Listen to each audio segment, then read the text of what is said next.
Merci Seigneur. Pour ta présence, toujours.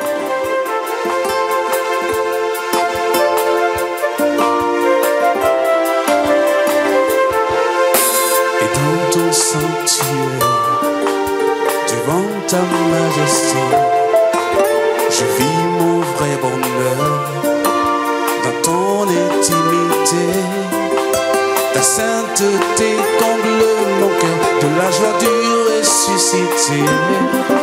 Seigneur, je te dis merci. Et là dans ta présence, j'exalte ta puissance.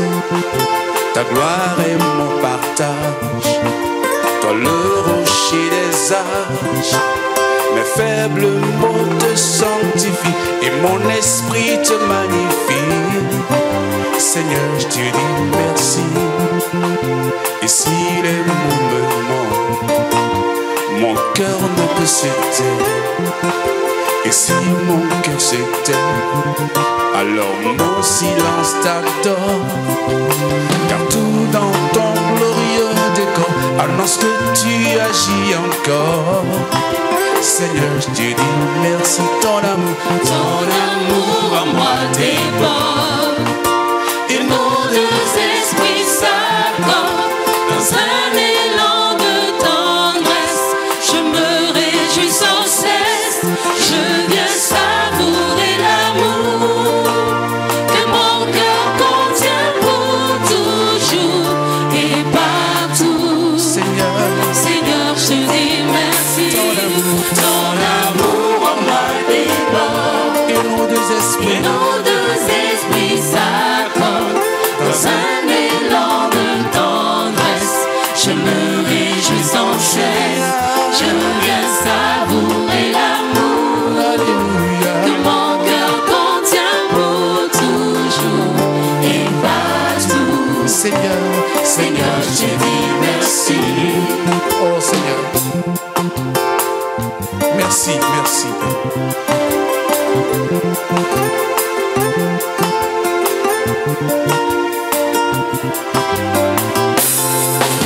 Tout mon bonheur se passe là devant ta face.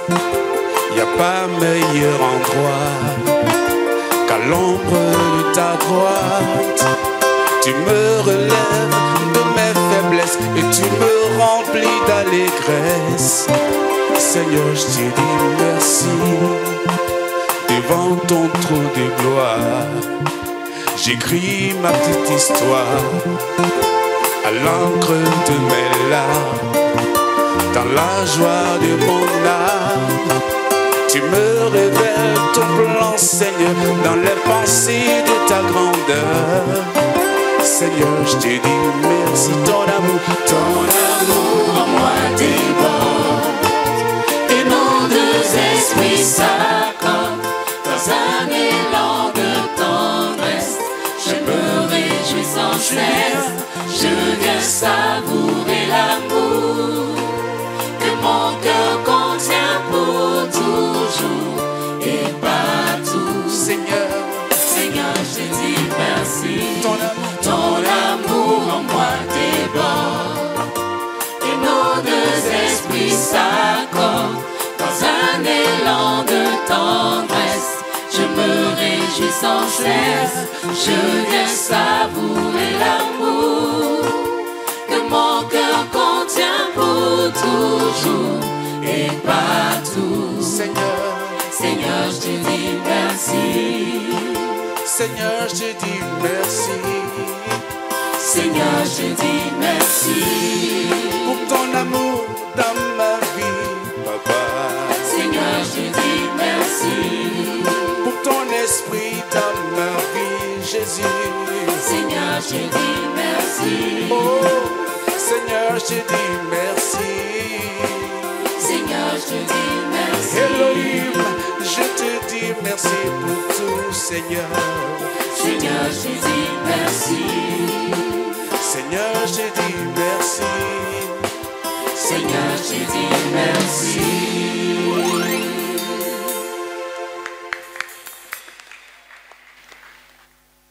Merci beaucoup. Et bienvenue à toutes les personnes qui sont là pour la toute première fois, soit que vous avez été invités pour soutenir les candidats au baptême, ou soit que vous êtes venus de vous-même.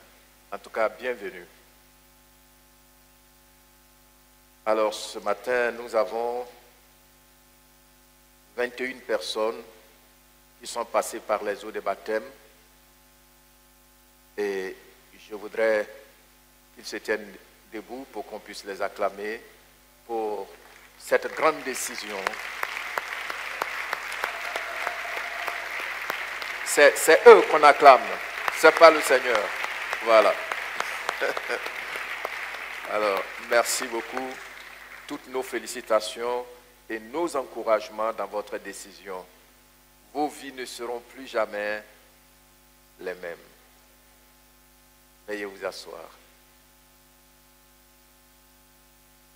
Alors, le dimanche passé, je vous avais annoncé que le thème que j'ai abordé, c'était une parenthèse. Mais vous savez, le baptême est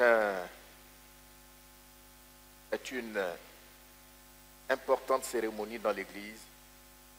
Et c'est pour cela, par rapport à cette cérémonie, je partage un message ce matin. Et par la grâce du Seigneur, le dimanche prochain, nous allons continuer. Et je vais demander déjà à l'accueil de laisser les chaises des responsables là, parce que nous allons regarder, par la grâce de Dieu, encore un documentaire le dimanche prochain. Et j'espère que vous avez bien débattu de l'enseignement du dimanche dans vos cellules. Et je vous encourage à prendre le temps à méditer là-dessus. Parce que le diable a malicieusement aveuglé les enfants de Dieu. Au même moment, certains ont tiré le drap sur eux alors qu'ils ne sont pas dans l'Église. Ils ne connaissent pas le Seigneur. Ils ont seulement découvert ce principe de donner. Alors, je vous encourage à prendre le temps à méditer là-dessus jusqu'à ce que, par la grâce de Dieu, le dimanche prochain, nous puissions continuer cet enseignement. Que Dieu vous bénisse.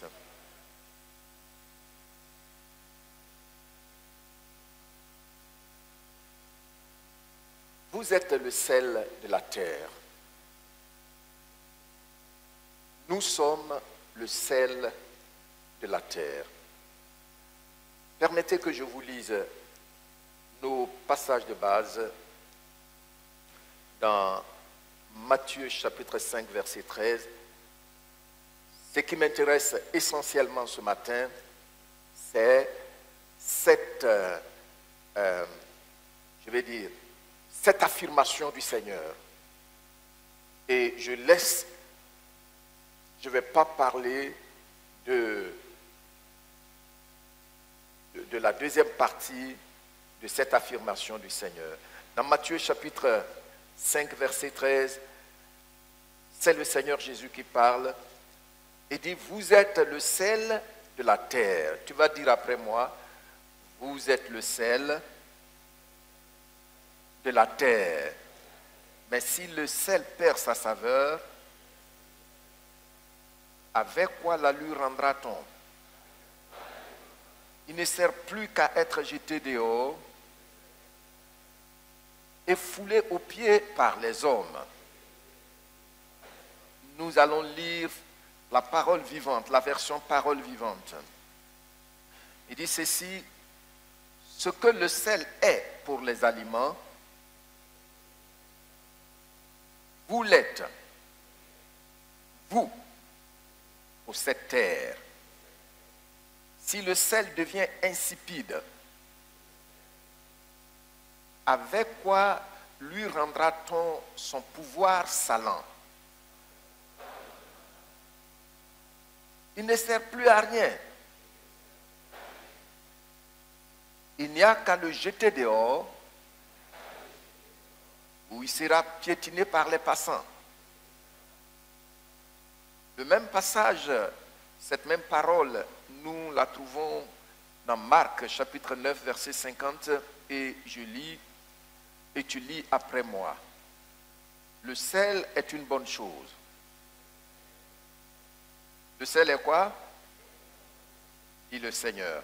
Mais si le sel devient sans saveur, avec quoi l'assaisonnerez-vous? Ayez du sel en vous-même et soyez en paix les uns avec les autres. Cette fois-ci, nous lisons toujours Marc, chapitre 9, le verset 50 dans la version Parole de vie. Le sel est une bonne chose.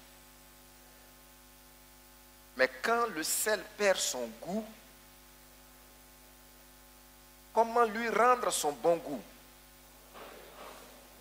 Ayez du sel en vous-même et vivez en paix les uns avec les autres. Alors, notre partage ce matin s'adresse d'une manière particulière aux personnes qui ont pris leur décision de donner leur cœur au Seigneur et qui ont été baptisés aujourd'hui. D'une manière particulière et d'une manière générale à toutes les personnes qui ont déjà cheminé avec notre Seigneur Jésus-Christ depuis quelque temps. Donc, chacun doit prêter attention à ce partage. En effet, dans ce texte, le Seigneur Jésus-Christ utilise cette métaphore, un langage imagé, pour révéler à ses disciples que ce qu'ils sont et leur mission dans ce monde. Le passage que nous venons de lire, dans le passage que nous venons de lire, le Seigneur Jésus-Christ est en train de parler à ses disciples et il révèle à ses disciples que leur mission dans ce monde-là découle intimement de ce qu'ils sont réellement. Leur mission dans ce monde découle intimement de ce qu'ils sont réellement. Ça veut dire que nous aussi, en tant que disciples de Jésus-Christ, après avoir dit volontairement et ouvertement oui à Jésus-Christ, Jésus-Christ est en train de nous apporter une information très importante. Il dit, il ne nous impose rien de nouveau. Mais ce qu'il a fait de nous, ce que nous sommes devenus en lui, porte déjà à notre connaissance notre mission dans ce monde. Donc, c'est ce qu'il est en train de dire dans ce passage. Mais nous allons voir brièvement ce que c'est le sel. Ensuite, pourquoi cette métaphore est importante pour toutes les personnes qui ont ouvertement et volontairement dit oui à Jésus-Christ. J'ai envie d'ajouter pour les personnes qui ont dit consciencieusement oui, Jésus, à partir de maintenant, je te vois comme mon propriétaire, je soumets ma vie à ta direction. Pourquoi c'est important de comprendre pourquoi est-ce qu'il utilise le sel? Que nous sommes, voyez-vous que c'est une affirmation. C'est pourquoi quand vous voyez certaines personnes vont dire c'est une parabole et d'autres disent c'est une métaphore parce que l'affirmation est trop claire, est trop directe. Et donc, nous allons terminer avec quelques encouragements après avoir vu ce que c'est le sel, premièrement. Deuxièmement, pourquoi c'est important que nous comprenions qui nous sommes par rapport au sel. Et puis, nous allons terminer par quelques encouragements. Alors, le sel, c'est quoi? Vous savez, un philosophe a dit, une des choses les plus difficiles à définir, c'est ce qu'on connaît naturellement. Et ça, c'est vrai. Ce qu'on connaît naturellement, là, c'est très difficile à définir. Voyez-vous? Mais, quand même, le français, tous les dictionnaires français s'accordent pour dire que le sel est une substance cristallisée, friable, soluble dans l'eau, d'un goût piquant et puis d'un emploi universel pour l'assaisonnement. Bon, ça, on connaît ça déjà. Hein? Il est généralement de couleur blanchâtre. Vous connaissez ça aussi. Mais les chimistes, ceux qui ont fait la chimie, appellent le sel le chlorure de sodium avec toutes ses propriétés. Bon, ben, nous, on mange le sel, donc c'est ce qu'on connaît. Et nous allons voir que le sel, nous le trouvons dans toutes nos cuisines. Parce qu'il sert à donner un bon goût à nos repas. Notons que le sel a des vertus dignes de notre attention. Si le Seigneur Jésus-Christ, lui, qui est notre Créateur, et au même moment, lui, qui a versé son sang pour nous réconcilier avec son Père, dit, vous êtes le sel, c'est parce que il y a quelque chose de spécial dans le sel et qu'on retrouve également en chacun de nous quand nous avons invité Jésus-Christ dans nos vies. C'est pour cela que nous allons voir les vertus, quelques vertus du sel. J'ai dit quelques vertus du sel. D'une manière générale, voici ce que je vais dire. C'est ce que j'ai constaté.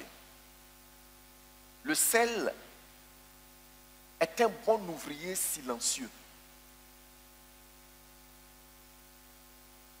discret. Le sel est un ouvrier silencieux. Tout le monde dit avec moi, le sel est un ouvrier silencieux.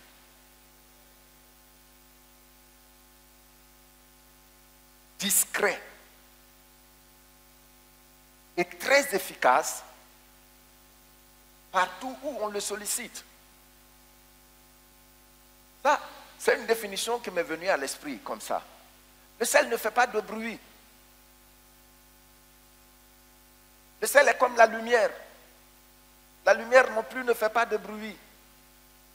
On entend les ventilateurs, tout cela, mais nous voyons clair, la lumière est là, mais la lumière ne fait pas de bruit. Le sel aussi ne fait pas de bruit. Le sel est un ouvrier silencieux. Le sel est un ouvrier comment? Et puis, discret et efficace. Et notre Seigneur Jésus dit, vous êtes le sel de toute la terre. Alléluia.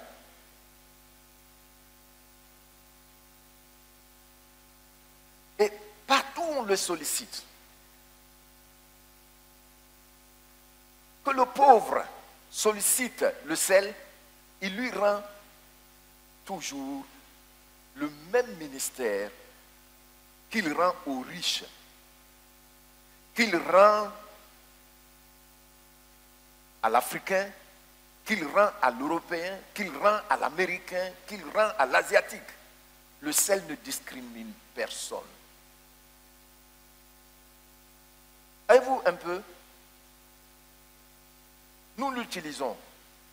Mais as-tu déjà pris le temps de penser un peu à cet ingrédient? Pensez-y. Le sel donne du bon goût à nos repas.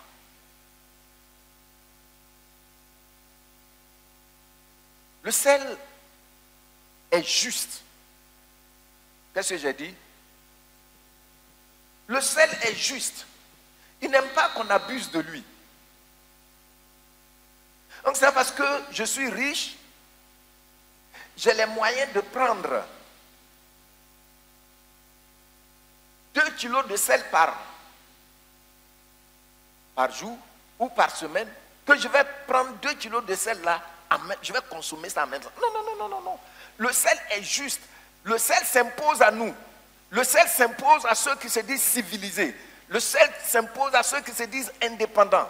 Le sel s'impose au maître comme à l'esclave. C'est-à-dire la quantité nécessaire dont chacun de nous a besoin, c'est ce que le sel permet. Si tu dépasses la quantité nécessaire, ce n'est plus consommable. Ce qui fait que tout le monde est intelligent, tout le monde est sage, qu'il faut bien utiliser le sel dans une juste mesure. Parce que le sel n'aime pas qu'on abuse de lui. Le sel est juste. Et c'est à cela Jésus-Christ nous compare, il nous identifie au sel. Le riche et le pauvre ont chacun besoin de la juste quantité sur sa table.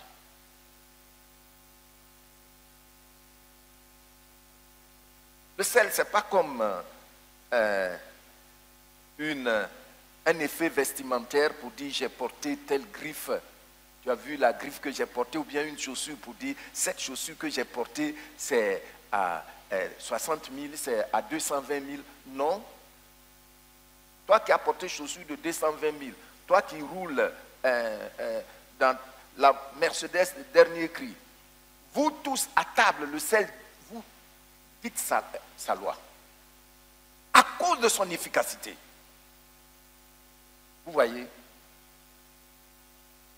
Ensuite, le sel est conservateur. En ce sens qu'il ralentit la pourriture de plusieurs aliments. Qu'est-ce que j'ai dit? Le sel est conservateur parce qu'il ralentit la pourriture des aliments, tels que le poisson, la viande et bien d'autres choses. C'est la raison pour laquelle dans les temps anciens, alors qu'il n'y avait pas encore de réfrigérateur, les anciens utilisaient le sel pour conserver leurs aliments.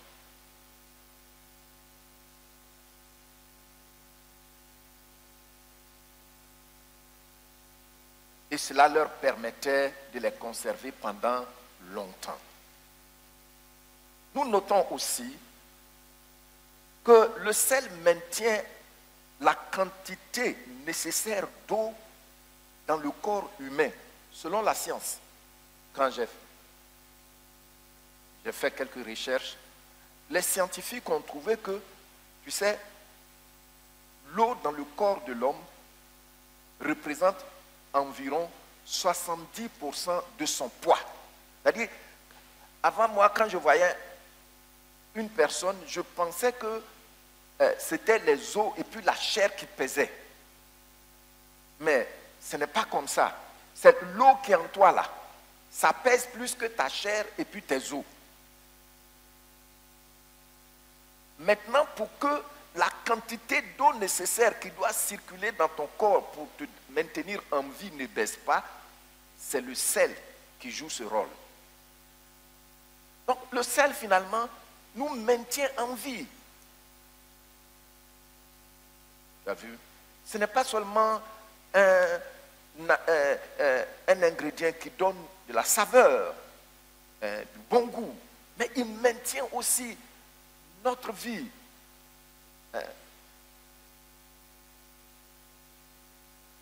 Et j'ai découvert aussi que les scientifiques disent que le sel aide aussi les cellules à absorber les nutriments.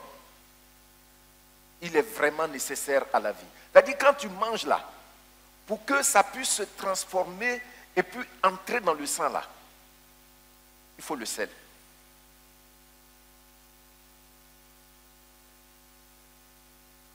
Donc le sel, si Jésus nous réfère au sel, il nous identifie au sel par rapport à ces quelques vertus, nous pouvons voir que la raison mérite notre attention.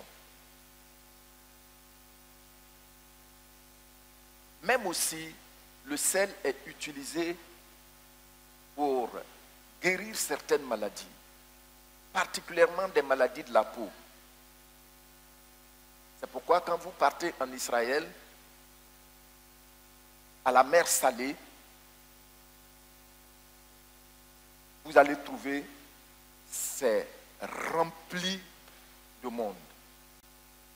Pourquoi? Parce que des gens voyagent spécialement, pas pour venir faire le pèlerinage, mais juste pour aller se plonger dans le sel, dans la mer Salée, pour guérir certaines maladies que la médecine moderne ne peut guérir. Et c'est à cause de cela, vous voyez que au bord de la mer Salée, il y a des hôtels à 4 étoiles.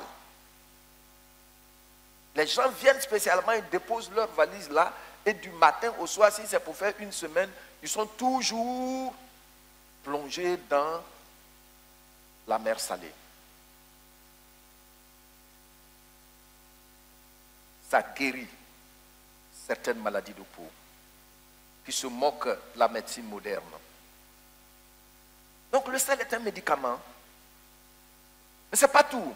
Nous voyons aussi, le sel symbolisait aussi l'amitié. C'est pourquoi chez les Grecs, les Romains, comme les Juifs, le sel était important. Par exemple, chez les Grecs et les Romains, avant, quand quelqu'un invitait un ami à sa table à venir manger, il disait, je l'invite à venir partager le sel avec moi. C'est l'amitié. C'est comme ça qu'il voyait cela. Je l'invite à venir partager mon sel avec moi. Et les gens comprenaient que quand quelqu'un disait cela, ça veut dire qu'il y a une amitié très profonde entre ces personnes-là. Donc c'est un symbole de l'amitié, c'est le signe de l'amitié. Et la dernière des choses que je vais ajouter là-dessus, il y a beaucoup, c'est que chez les Akans, les peuples Akans, ou chez les peuples Akans, le sel représente premièrement la communion. Comme je suis Akan, ce qui a fait que à la faculté, quand on a fait la missiologie, tous les sujets que j'ai pris me rapportaient sur les Akans. Et je suis venu, je suis allé étudier un peu certaines choses là-dessus. Donc, le sel,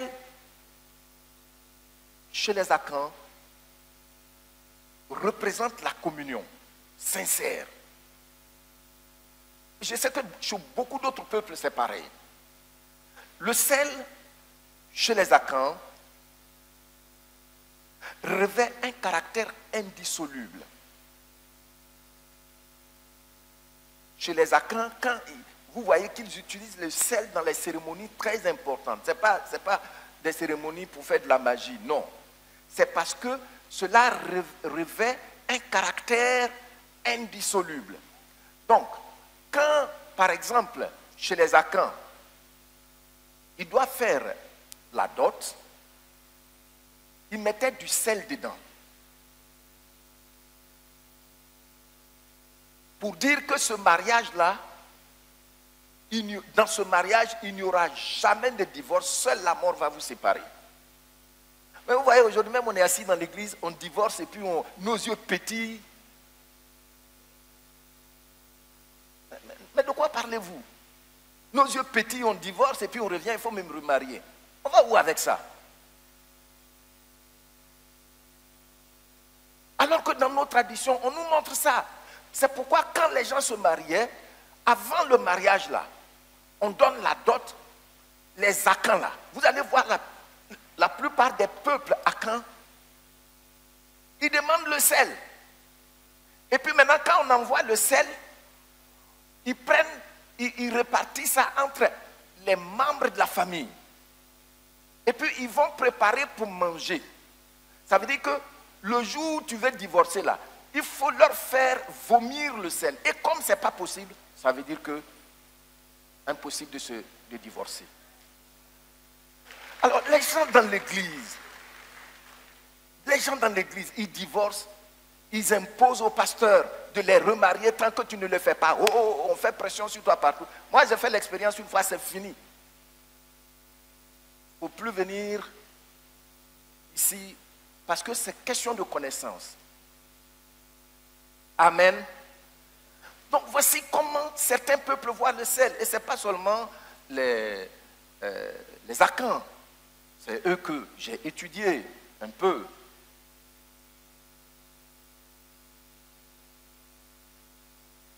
Et même dans l'ancien temps, le sel servait de transaction.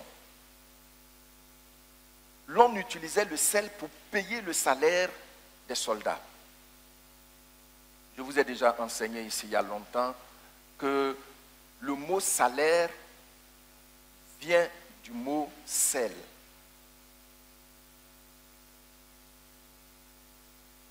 Et je vous ai dit que c'est à cause de ça, certains d'entre vous sont endettés inutilement. Je fais ma sauce là. Naturellement, c'est selon la quantité de sel que j'ai que je fais la sauce. Pour avoir le goût dedans.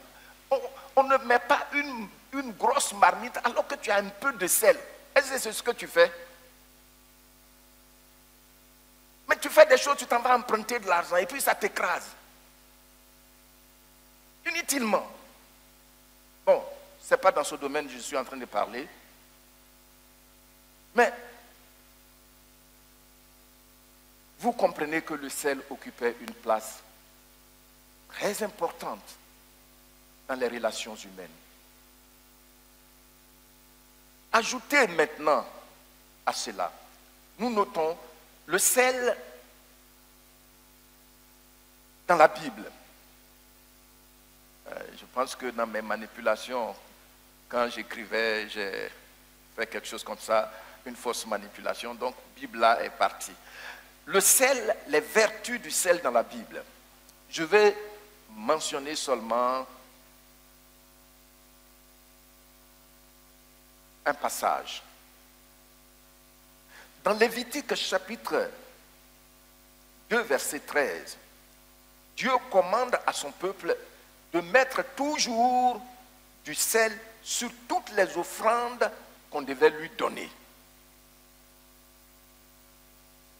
Et il dit, c'était un signe perpétuel de l'alliance avec son peuple. C'est-à-dire, mon frère Yao Serge, tu viens faire une offrande au Seigneur. Tu mets du sel dessus pour le lui offrir. Il dit que ça, c'est un signe perpétuel. Maintenant, regardez qu'il n'y a pas de divorce entre la Torah et l'Évangile. Jésus vient et il dit, il a fait de nous carrément sel. Nous représentons l'alliance de Dieu ici-bas. Amen. Oui, et nous voyons cela. Je vais lire seulement Parole de vie. Parole de vie, Lévitique chapitre 2, verset 13. Et vous allez le lire après moi. Parole de vie est en bas, c'est la deuxième. Là aussi, j'ai mis 8 secondes. Il dit, vous mettrez du sel sur chaque offrande tirée de la terre. Vous n'oublierez jamais le sel sur votre offrande. En effet, il représente l'alliance que Dieu a établie avec vous. C'est pourquoi vous offrirez toujours du sel avec vos offrandes. Donc nous voyons que dans l'Ancien Testament, qui était l'ombre des choses réelles en Jésus-Christ, le sel était en dehors du peuple. Mais dans le Nouveau Testament, où nous avons Jésus-Christ, le Fils de Dieu, notre sacrificateur, qui nous a rachetés, le sel est désormais en nous. C'est pourquoi quand nous faisons les offrandes, on n'envoie pas de sel. C'est pourquoi on n'a pas de cérémonie où on vient pour mettre du sel en vue de rendre plus puissantes les pratiques. Parce que déjà en toi, l'Esprit de Dieu a déposé les vertus du sel. Amen. Bon. Donc, Jésus-Christ nous identifie au sel. Pourquoi est-ce qu'il nous identifie au sel? En considérant ces quelques qualités de ce seul ingrédient, nous voyons que notre Seigneur Jésus-Christ révèle à tout chrétien qui il est véritablement. Et le Seigneur te dit, de ce que tu es découle ce que tu dois faire pendant ce pèlerinage ici-bas. De ce que tu es découle ce que tu fais. Est-ce que vous comprenez? Voilà. Donc, ce qu'on fait n'est pas différent de ce que nous sommes. C'est ce que nous sommes qui produit ce que nous faisons. Vous voyez-vous que, bon, je vais ouvrir une parenthèse, c'est à cause de cela, quand j'entends, bon, à un moment de l'histoire, tout a commencé avec l'Europe. Ils ont choisi la laïcité, séparer l'État de Dieu. Ça a été une fausse route. Et nous voyons là où nous sommes aujourd'hui. Aussi souvent j'entends certaines personnes défendre à haute voix, même sur les antennes, que le chrétien ne doit pas faire de la politique. C'est insensé. Ou bien tu n'as jamais étudié l'histoire de l'Église. Donc tu dis ce que tu veux. Tu n'as pas regardé la Bible avant de dire ce que tu veux. Nulle part, il est dit que celui qui fait de la politique, c'est un menteur, c'est un voleur. Non. Si nous définissons la politique en tant que la science qu'on apprend, qu'on étudie pour gérer les hommes, alors, ce n'est pas une question de tromper les gens et de venir dire que c'est des menteurs. Ce que nous sommes, ça veut dire que celui qui connaît vraiment Dieu, c'est lui qui peut conduire les gens à leur épanouissement selon le plan de Dieu. Et c'est ce que tous les premiers pays à être développés là, tous ceux qui étaient à la base, c'est des chrétiens protestants. Et souvent les gens parlent comme ça. Ils ne savent même pas ce qu'ils disent. George Washington, il a dit pour que leur nation, les États-Unis, puisse tenir, il faut la Bible et la foi en Dieu.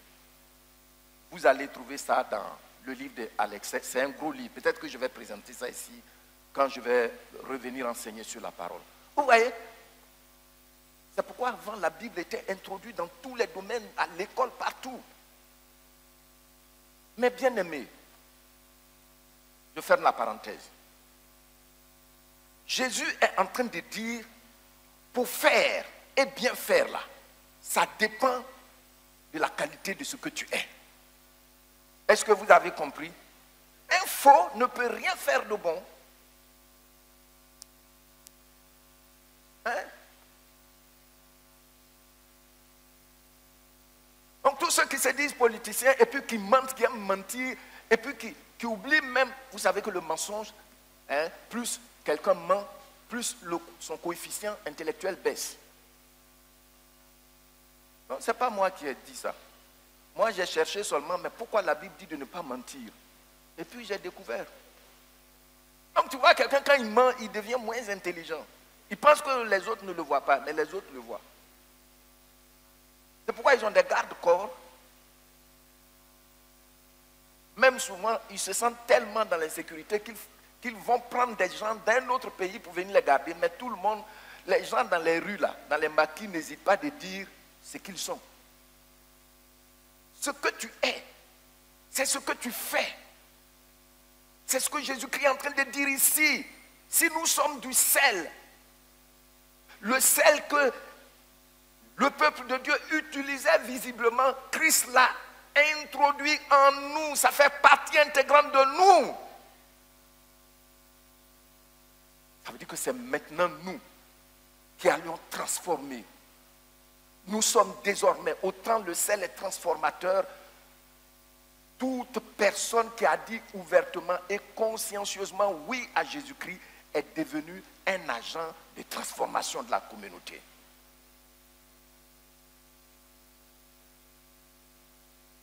Vous voyez?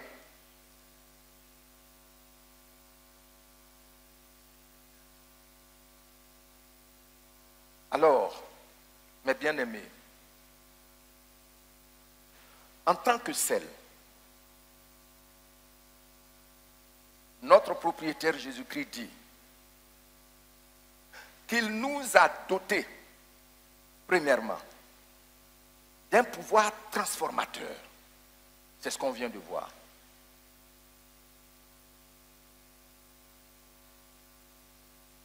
Transformer sans faire du bruit.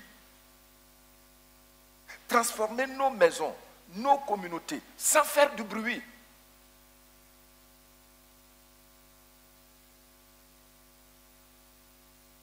Amen. Quand le Seigneur Jésus, que nous sommes du sel, deuxièmement, il dit qu'il nous a dotés d'une puissance divine qui assainit premièrement nos propres vies. Ensuite, la vie des autres. C'est pourquoi quand Christ, on dit on a accepté Jésus-Christ, au début, bon, il y a des personnes, quand elles ont accepté le Seigneur, la transformation est radicale. Ça ne tarde pas. Alors qu'il y a d'autres, c'est progressivement que ça se voit. Donc, le Seigneur Jésus, quand il dit que vous êtes le sel de la terre, il est en train de nous dire qu'il t'a doté d'une puissance qui assainit ta vie, qui empêche ta vie de continuer de pourrir. Et aussi assainir ta famille, assainir la communauté dans laquelle tu te trouves, assainir le pays. Regardez une personne comme William Carey. Lui seul, il arrive en Inde et une grande transformation s'opère. C'est extraordinaire. Pourtant, il était cordonnier.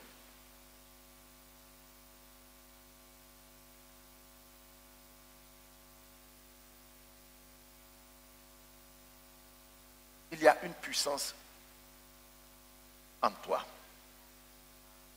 Il y a la puissance divine en toi. Il y a la puissance divine en toi. Et cette puissance assainit d'abord ta vie, ensuite la vie des autres. Amen. Ce n'est pas une puissance qui pollue. Quand je te vois, ce que je ne dois pas dire au sujet, même quand je le sais, quand c'est vrai, quand je dis des mauvaises choses, quand c'est vrai, c'est ce qu'on appelle la calomnie. La calomnie, ça veut dire que je prends ce qui est vrai pour détruire la personne. quand c'est vrai, je dois savoir raison garder.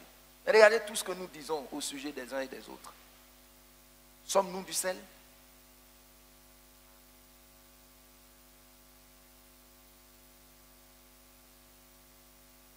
Parfois, tu es obligé de monter la garde. Gare à toi, si tu baisses la garde devant un frère ou bien une soeur, le temps de te rendre compte, il t'a donné un coup et puis tu es KO. Mais le sel ne fait pas ça. Hein? Nous nous sommes mariés devant le Seigneur. Mais dans le foyer,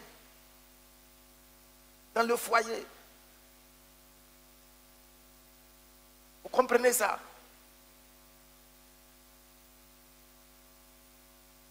Et pourtant, cette puissance est en nous depuis le jour où on a dit oui à Jésus-Christ. Il est important, ceux qui viennent d'être baptisés, d'en prendre conscience. Et pour nous, qui marchions depuis un certain temps avec le Seigneur, d'en prendre conscience. Il y a un des baptisés qui a dit que dans leur famille, ils étaient toujours malades. Dès que leur papa envoyait l'argent net, ces maladies par-ci, par-là, au point où leur maman a mis un budget pour se soigner.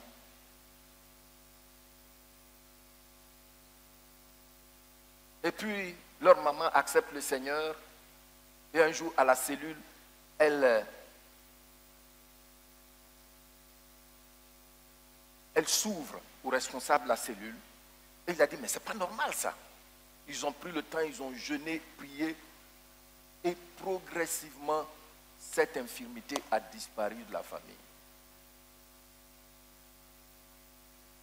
Il a dit, c'est une des raisons pour lesquelles lui, il a donné sa vie au Seigneur. Mais le sel entre, ça assainit.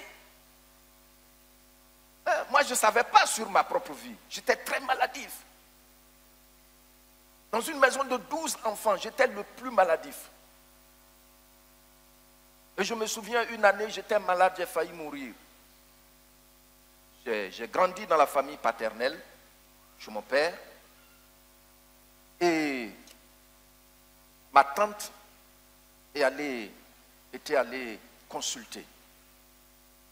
Que non, cette affaire-là de l'enfant, c'est pas normal. Et puis ils sont allés consulter, elle est allée consulter. Et là-bas, le devin a révélé qu'il y a un fétiche là. C'est grâce à ça, du côté de mon père, que je suis né. Mais mon père n'a jamais été reconnaissant. Il a été ingrat, il ne lui a jamais offert un œuf. C'est pourquoi il veut prendre sa chose.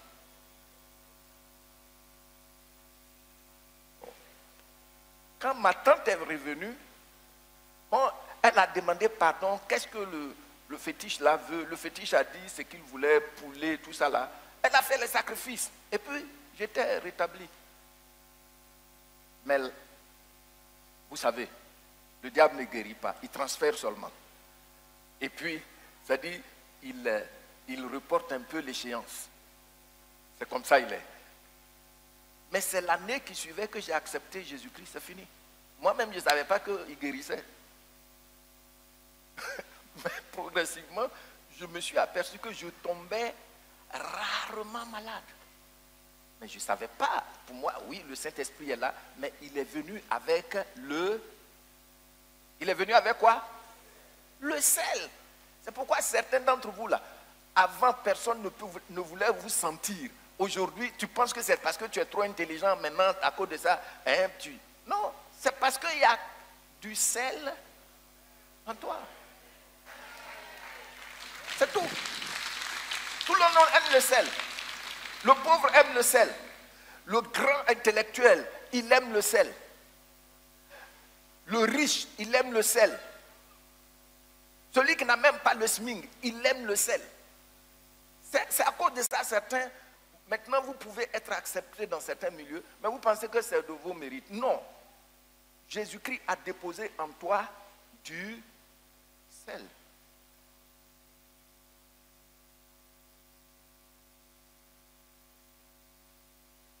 Ce sel a délivré ta vie de la pourriture éternelle. chez moi, dans ma culture, et ça a été principalement mon sujet d'étude quand j'étais à l'université,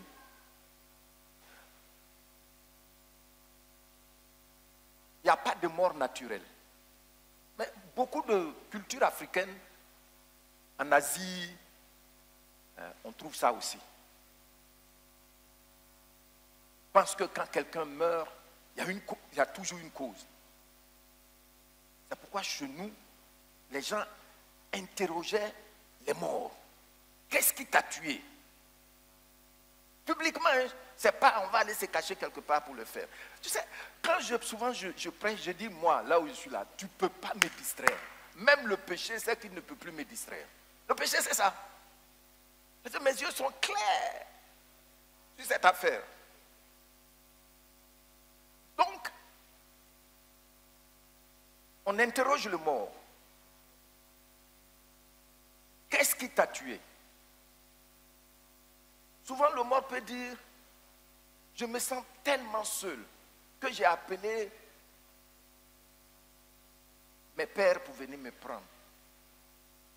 Puis les gens commencent à insulter toute la famille. Que vous avez été méchants envers nous tous, on voyait ça ici. Voyez non? Puis on les humilie. Ou bien souvent, le mort peut dire, j'ai fait trop de mal, j'ai tué des gens. Et là, la sorcellerie là. Quand tu lis le Lévitique là, tu vas voir les acants dedans.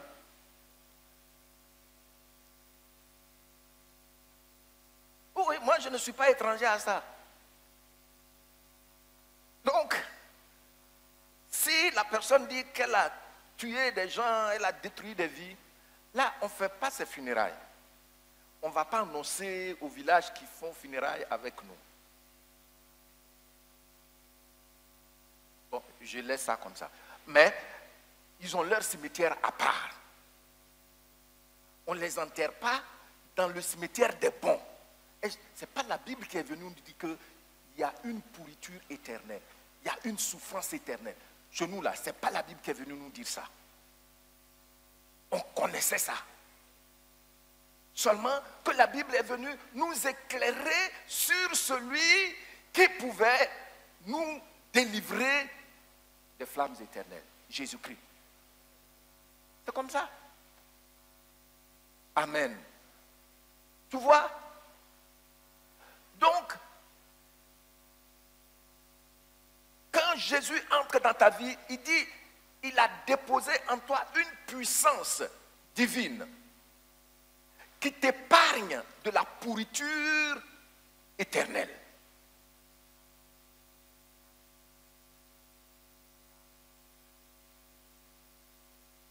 Amen. Il y a des gens pour arrêter leur pourriture, ils ne savent pas l'exprimer. Ils ne savent pas dire exactement ce qu'ils ont. Mais ils vont consommer la drogue jusqu'à consommer la drogue dure avec les ossements humains. Mais la pourriture continue. C'est Jésus qu'il te faut. Il y en a qui se prostituent, passent de garçon en garçon, de femme en femme. Mais la souffrance, la pourriture s'accélère. Celui qu'il te faut, c'est Jésus-Christ. Il y a des gens qui, comme moi, j'étais un sac de maladies.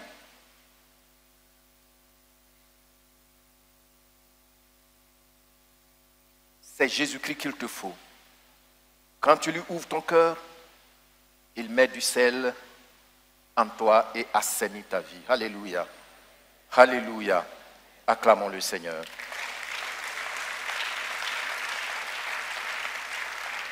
C'est la raison pour laquelle, dans Jean chapitre 3, verset 16, le Seigneur Jésus lui-même dit que Dieu a tant aimé le monde qu'il a donné son Fils unique, afin que quiconque croit en lui ne périsse point, mais qu'il ait la vie éternelle.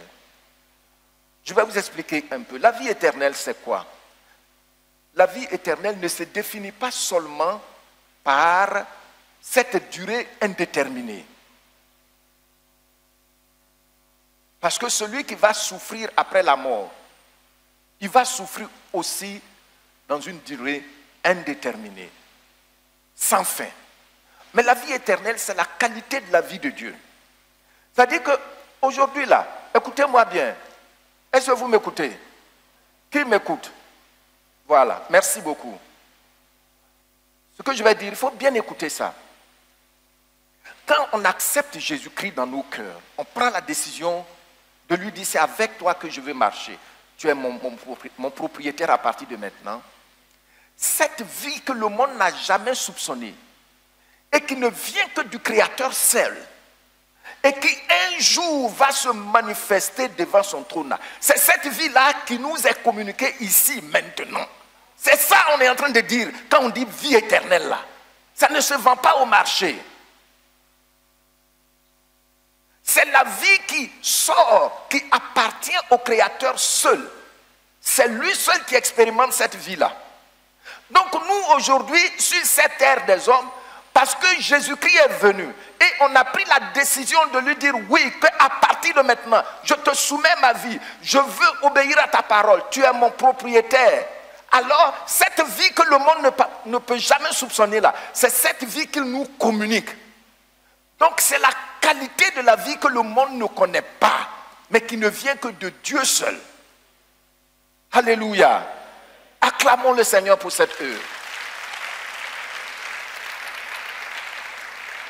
Donc quand cette vie est en toi, c'est sûr, un jour tu vas quitter ce corps,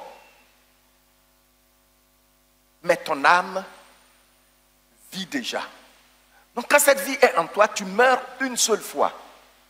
Mais si cette vie n'est pas en quelqu'un, la personne meurt 2 fois. C'est notre Seigneur. Il parle il dit, mais jamais personne n'est monté au ciel, sinon celui qui est descendu de là-bas. Et puis, il dit des choses. Il dit, mais si je vous parle des choses de la terre, et puis vous ne croyez pas à cela, comment pourrez-vous croire quand je vous parle des choses d'en haut? Comment? Il y a une vie. Le monde ne peut pas la soupçonner. Seul Jésus-Christ nous l'a apporté. C'est cette vie-là qui fait qu'on a le sel qui est en Dieu là. C'est ce sel qui est en nous. Amen. Donc on ne pourrira jamais. Gloire au Seigneur. La dernière vertu du sel qui doit être notre partage, c'est que le sel n'est pas hypocrite. Qu'est-ce que j'ai dit? Oui. C'est parce que tu as l'argent, tu es allé acheter 2 kilos de sel, et puis la petite sauce que tu dois préparer là, hein, tu mets un demi-kilo dedans, et puis le sel va dire, bon, de toute façon, je vais m'accommoder à son goût. Non, non, non, non. Tu as mis plus, tu vas goûter plus. C'est comme ça est le sel. Le sel n'est pas hypocrite. Mais vous savez aujourd'hui pourquoi beaucoup dans l'église ça ne marche pas? Parce que je vois mon frère, ma soeur, là-bas il s'en va là. C'est pas bon. Mais je ne dis pas, je l'encourage même. J'ai toujours des mots. Le sel n'est pas hypocrite. Le sel est en nous. Aidons-nous les uns les autres. Je ne t'entends pas. Oui. Le sel là. Si quelqu'un qui se dit civilisé dans un pays hyper développé, il prend le sel, la quantité nécessaire, et puis il prépare. Il aura du bon goût. Toi aussi tu prends cette même quantité nécessaire et puis tu prépares, tu auras le même goût. Le sel n'est pas hypocrite. Le sel ne fait pas de discrimination. C'est pourquoi dans l'église, souvent, ça m'a dérangé. Quand on veut faire les discriminations, et puis on n'est pas capable de le dire ouvertement aux gens. Que voici ce que le pasteur n'aime pas. J'aime pas ça. Tu vois, les gens, ils font les discriminations. Hein, on dit ça, c'est un gros bonnet.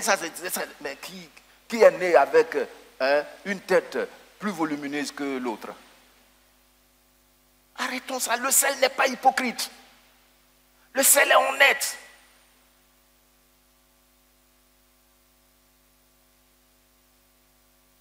Encouragement pour terminer.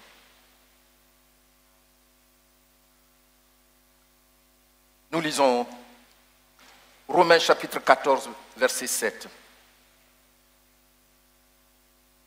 Si nous voulons que ce sel-là se manifeste, ça est déjà en toi. Qu'est-ce qu'il dit? Nous lisons ensemble. En effet, nul de nous ne vit pour lui-même. Et nul ne meurt pour lui-même. Nous sommes au Seigneur. Amen. Donc quand on dit on doit marcher dans l'obéissance, ça veut dire que tu ne vis plus pour toi-même. Amen. Gloire au Seigneur. Parce qu'avec le Seigneur, c'est plus tu l'obéis, plus tu augmentes le volume de la lumière du Saint-Esprit en toi. Plus tu obéis, plus tu augmentes le volume de la lumière. Plus le sel commence à s'infiltrer tout doucement partout. Le sel n'aime pas le bruit. Le sel ne fait pas de tapage. On fait du tapage. Souvent, j'ai vu des gens tout au long de mon ministère, quand ils viennent même, tu les vois, ils sont plus spirituels que toi-même. Mais quand tu te mets à prier, ils tombent, ils commencent à rouler. Oh, come on. Hein, pourquoi tant de tapage?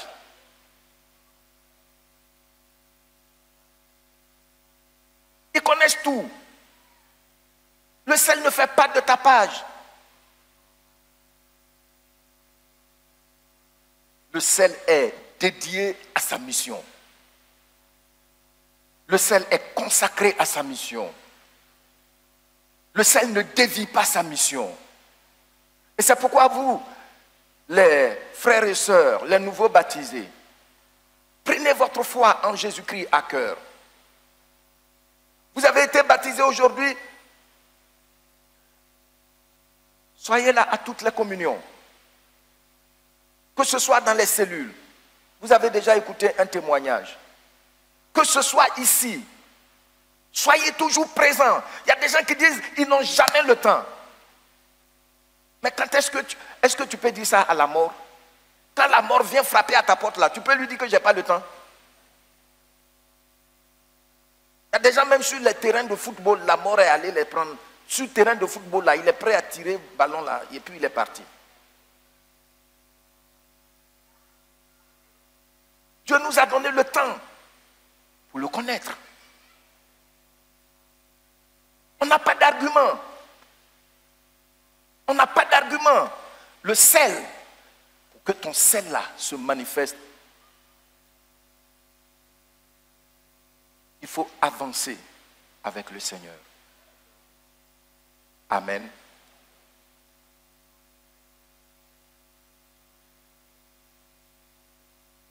Une année, on m'a donné le témoignage d'un monsieur qui était très violent, qui battait sa femme pour un oui et pour un non, et puis il a rencontré le Seigneur. Mais il n'a pas dit à sa femme. Seulement ce que sa femme a constaté, c'est que le monsieur est devenu doux, patient, et puis un jour, très longtemps après, elle essaie même souvent de le provoquer, mais le monsieur, bon, il est... Elle a constaté que sur un long moment, tous les dimanches, il n'est plus à la maison. Il ne va plus jouer aux boules, il disparaît. Et puis après, un livre là, bon, qu'il lit souvent, c'est la Bible. Donc un jour, elle lui a demandé, mais je vois que tu as changé et tout ça là. Qu'est-ce qui s'est passé? Et puis il a dit qu'il a rencontré Jésus. Il lui a donné sa vie. Et puis elle a dit, bon, Donc c'est pourquoi tu ne te fâches plus contre moi, tu ne me frappes plus, tout ça. Il a dit oui, c'est ça, que je regrette même. Tout ce que j'ai fait, je regrette. Et vous savez, c'est maintenant la femme va prendre sa revanche.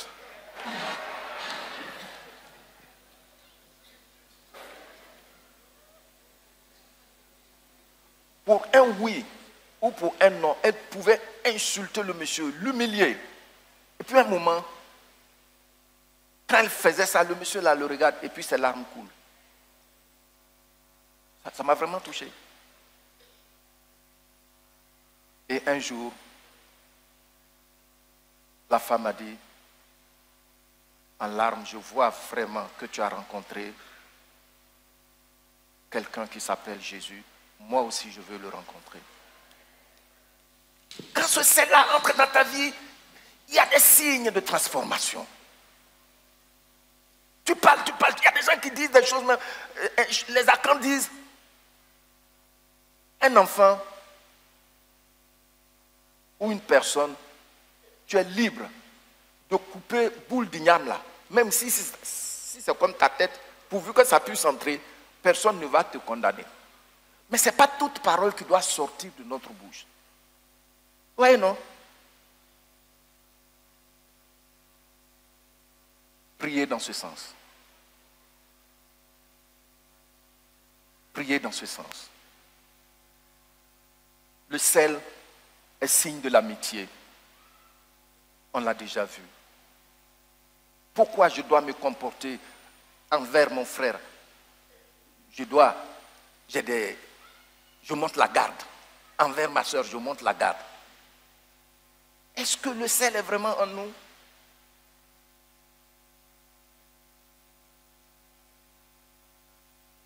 Pensez-y.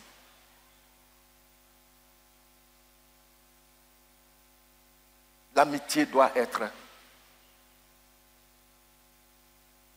entre nous.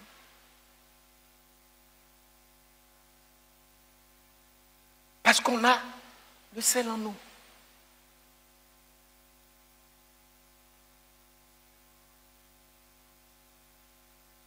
Hébreux chapitre 12, du verset 14 au verset 16. Je lis d'abord tout seul dans Louis II. Il dit, fortifiez donc vos mains languissantes et vos genoux affaiblis. Et suivez avec vos pieds des voies droites. Vous voyez? Il faut suivre avec tes pieds des voies droites, des voies droites. Les chrétiens qui aiment ça, ils aiment faire ça, ils aiment doubler. Souvent même, tu vois, souvent tu as mal jusqu'à... Quand j'ai exercé le ministère, à un certain moment, j'ai commencé, et les membres du conseil, que ce soit ceux qui sont encore là ou même ceux qui sont partis, je dis, quand je regarde les chrétiens, souvent je viens au culte, je suis très triste. Je suis assis là, triste quand je regarde. Et puis j'ai dit, je me demande bien, parmi tous ceux-là, combien iront-ils au ciel? Et ils ont commencé à me dire au conseil, pasteur, c'est le travail du Saint-Esprit. Vous voyez, un chrétien, il fait ça, il double, et puis, mais tu te dis, come on, qu'est-ce qui se passe? Hein?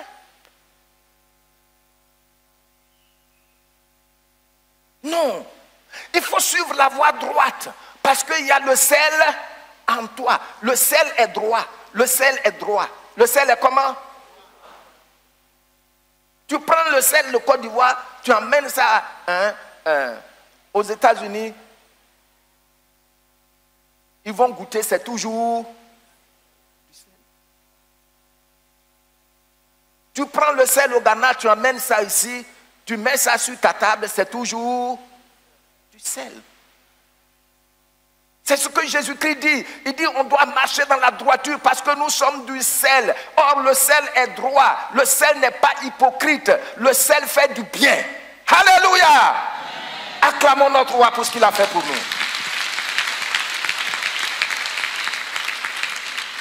Donc ici il dit au verset 13, et suivez avec vos pieds des voies droites. Est-ce qu'on a besoin de mener des enquêtes sur moi pour voir que je mène une vie louche?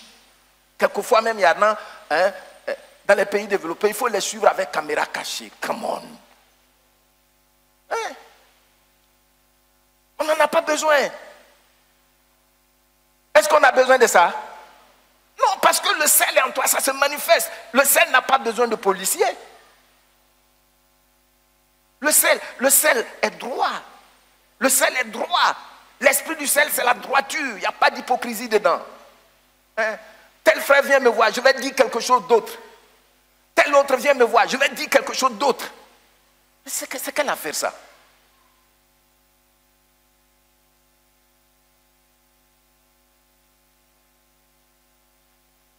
Acceptez de marcher dans la voie droite. Amen. Je vois que vous êtes jeune. Et je vous dis,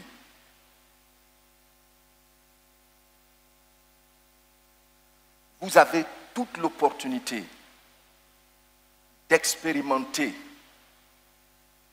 la bonté et les miracles de Dieu qu'un prophète ne vous dira jamais. Parce qu'il ne peut pas soupçonner ça.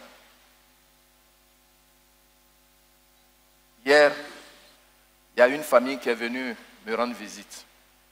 Nous rendre visite. Et puis, on était en train de parler. Et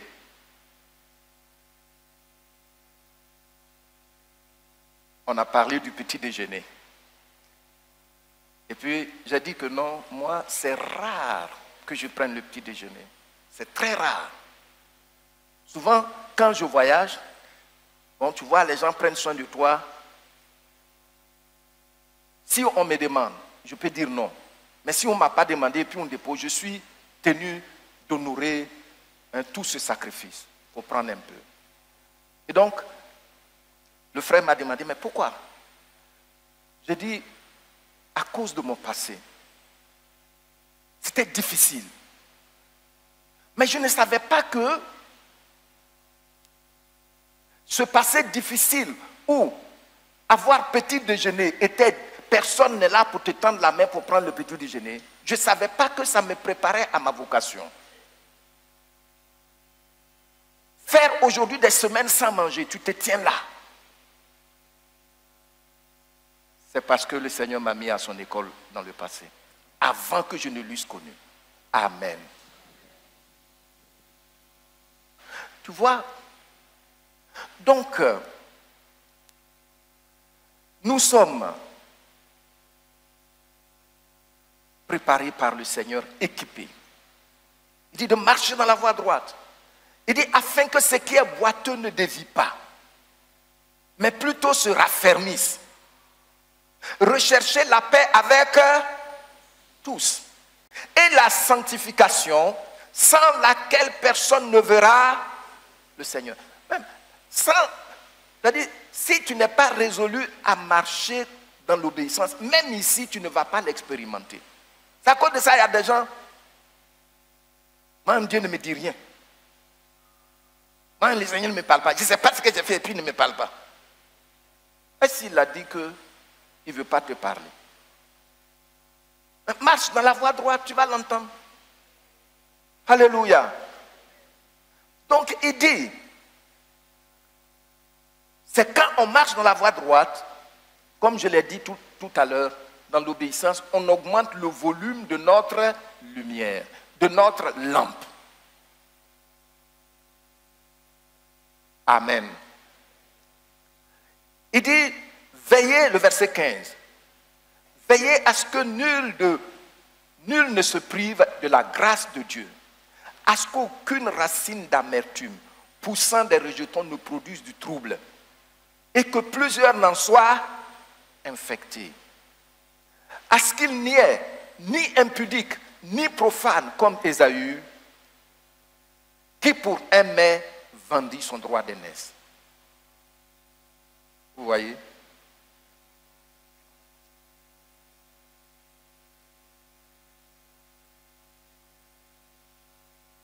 Dans la version Parole vivante, vous allez le lire avec moi. C'est pourquoi, relevez ces mains qui tombent. Donc, vous voyez que c'est le découragement. Et raffermissez ces genoux qui fléchissent. dirigez vos pas vers les chemins droits, afin que le pied qui boite ne se démette pas complètement, mais qu'il guérisse plutôt. Cherchez à vivre en paix avec tout le monde. Efforcez-vous de progresser vers une vie sainte. Lisez la suite. Vous voyez, non? Donc il dit efforcez-vous. Alors il faut vous efforcer. La séduction est partout, même dans le lit. La séduction vient. Tu ouvres ton portable, la séduction est là. Même quand ils vont amener des femmes, les seins nus, et puis tu appuies pour faire disparaître cette image, ils vont te demander pourquoi. Vous voyez, non? Tu es bonnement en train de travailler sur ton ordinateur, ils font venir des femmes, les seins nus. Et quand tu effaces ça, ou bien tu renvoies l'image, ils te disent, dis-nous pourquoi tu as renvoyé l'image. Sinon, ils vont renvoyer encore. Même quand tu dis, ils vont renvoyer une image où encore, cette fois-ci, les seins sont pointus.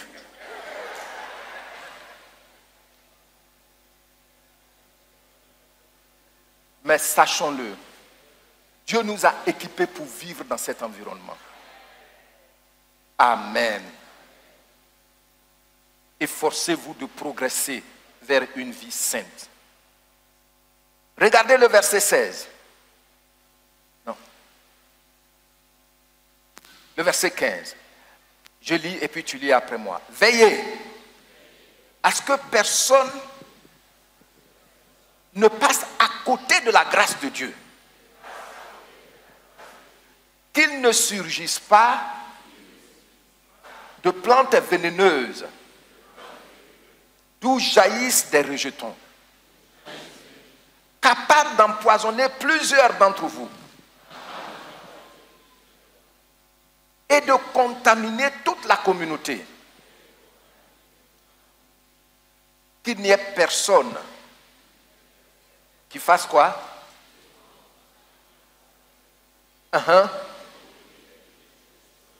Merci.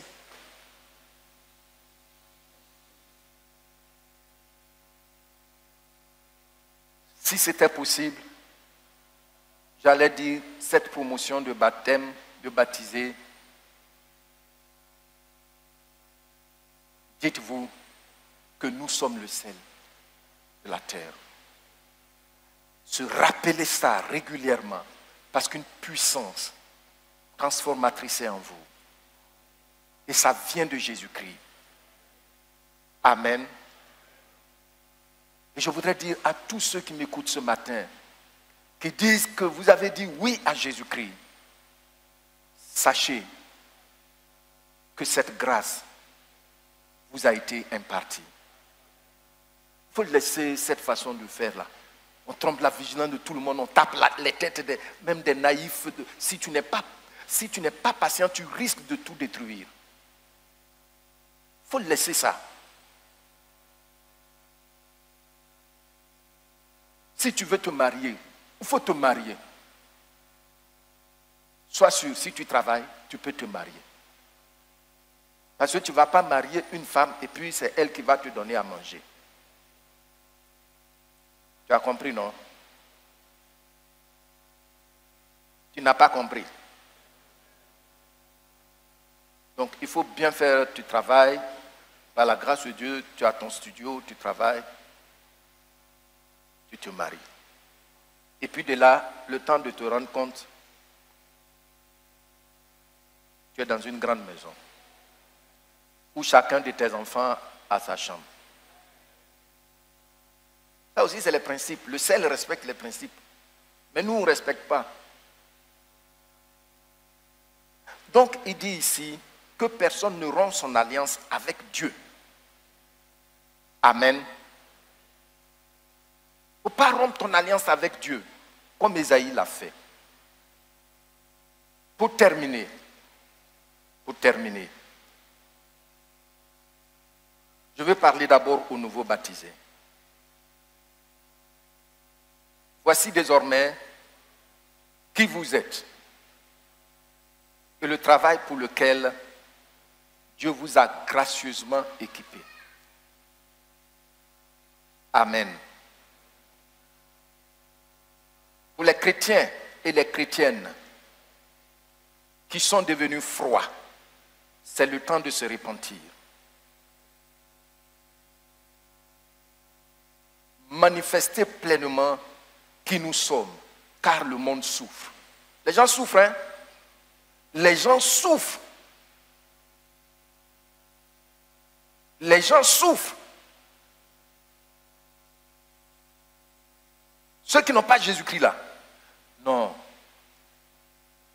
Nous,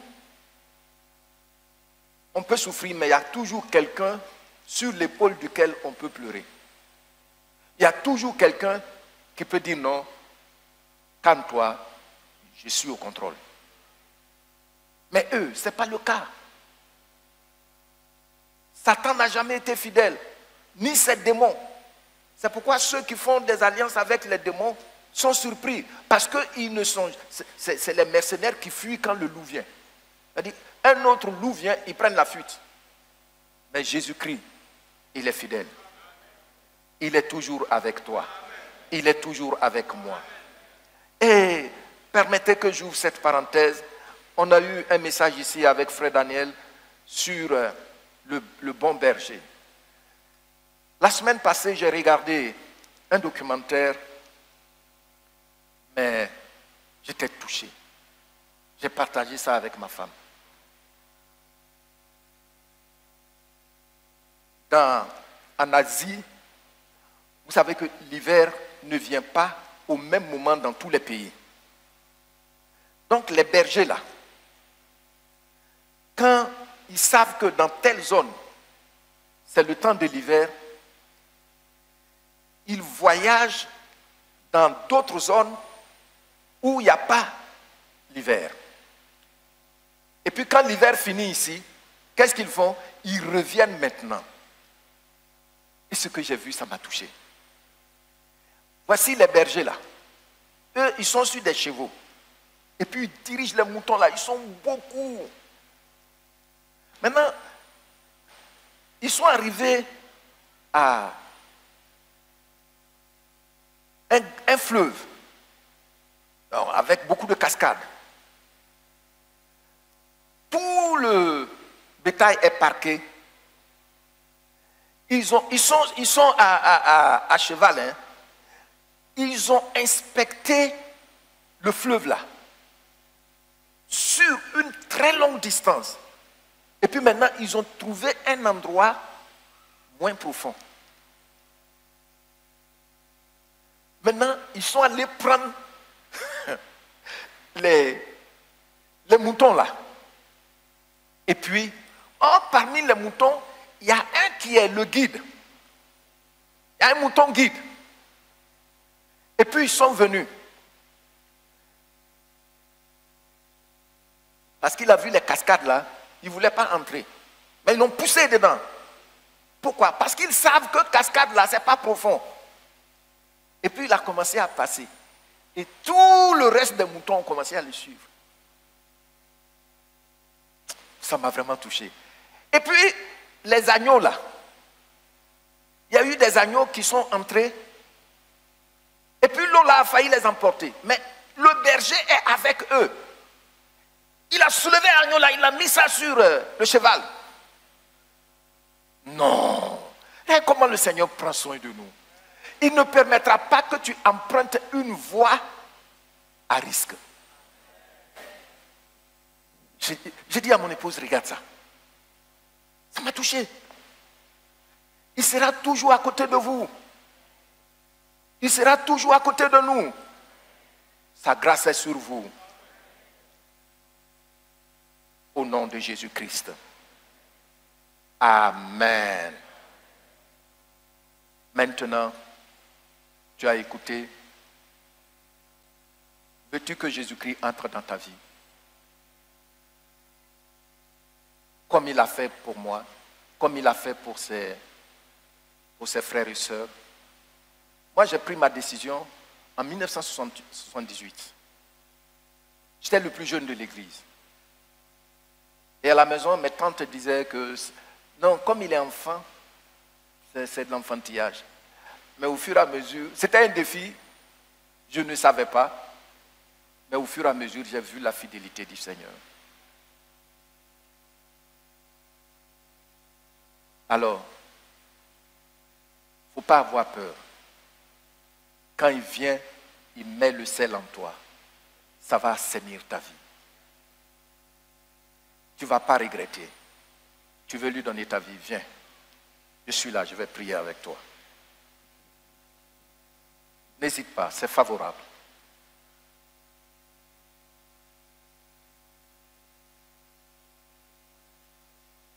Tu veux lui donner ta vie, viens. Et puis je vais prier avec toi.